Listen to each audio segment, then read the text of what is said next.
à l'extrémité nord de l'Irlande, dans la partie occupée par les Britanniques, hein, l'Irlande du Nord, il y a une formation géologique qui est un petit peu curieuse, de basalte blanc, qui va être constituée de piliers hexagonaux. Hein, donc voilà. Et en gros, c'est de la lave qui a refroidi en bord de mer.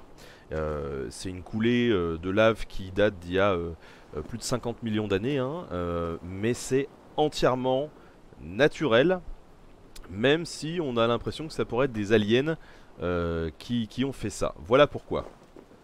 Regardez, c'est un petit peu étrange. Euh, mais ça couvre une surface. Alors là, en plus, on le voit très bien avec les nuages qui se déplacent dans Assassin. C'est une. C'est assez ouf. C'est super beau.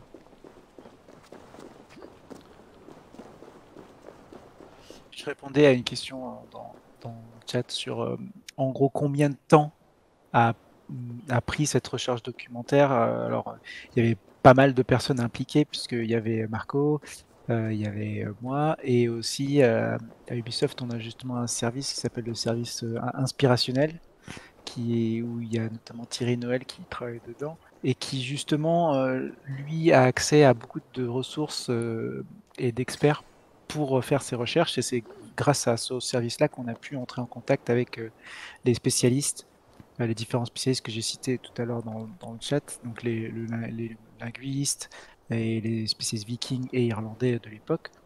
Et donc tout ce travail-là a duré en gros 3-4 mois. Alors on faisait pas que ça, notre but était pas de devenir, de pouvoir faire un doctorat sur les Landes évidemment, mais c'était vraiment un travail de fond pour comprendre tout le contexte.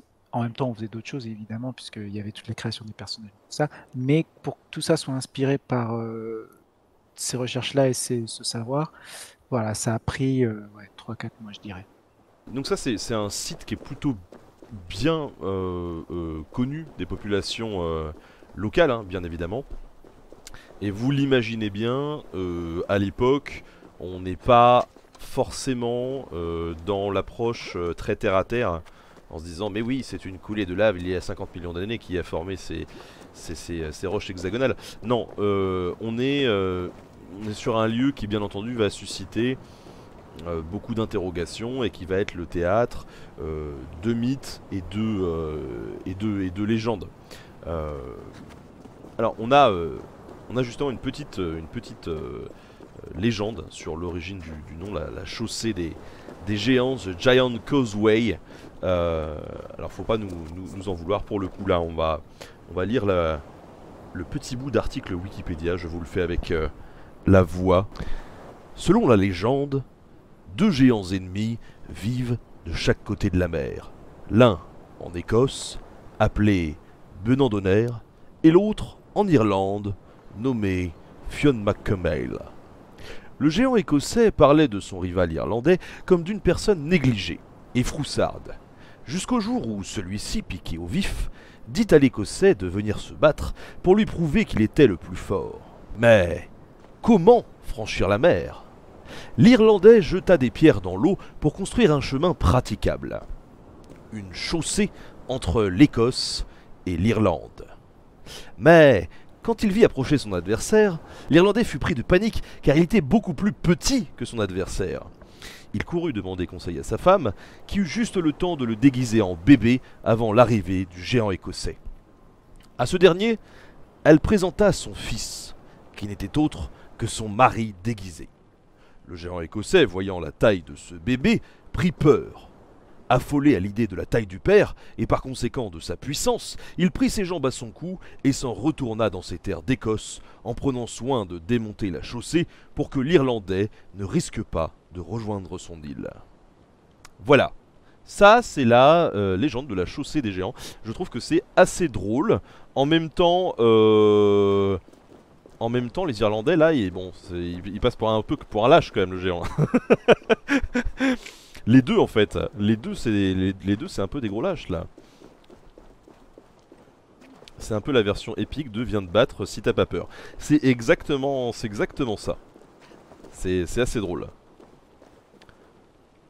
Et il y a beaucoup de mythes qui sont entre les Irlandais et les Écossais. D'ailleurs, les mythologies sont très proches et ils ont même une cosmogonie vraiment très très similaire et un folklore similaire parce qu'en fait, les peuples irlandais et écossais à l'époque, c'était dire que c'était le même peuple, ça irait un peu trop loin, mais ils étaient vraiment très très proches et ils se mariaient entre eux. D'ailleurs, la flamme de Flanchina était écossaise et en fait, ils faisaient partie d'une même culture. La culture écossaise a d'ailleurs émergé du mélange entre la culture gaélique et les Pictes qui vivaient sur ces terres-là. Et quelqu'un a posé la question de pourquoi on a choisi Julie Follis, qui est une chanteuse écossaise. Et bah, c'est parce qu'en fait, ils partageaient aussi la langue. Et le gaélique écossais, le gaélique irlandais, très très proches. Et justement, là, on voit qu'il y a plein d'oiseaux. Faut savoir qu'en vrai, hein, sur le vrai site de la chaussée des géants, vu qu'il y a beaucoup de petits trous, d'anfractuosité dans la roche, c'est un paradis pour les oiseaux, hein, en vrai. Et donc il y a énormément d'oiseaux à découvrir sur place, justement.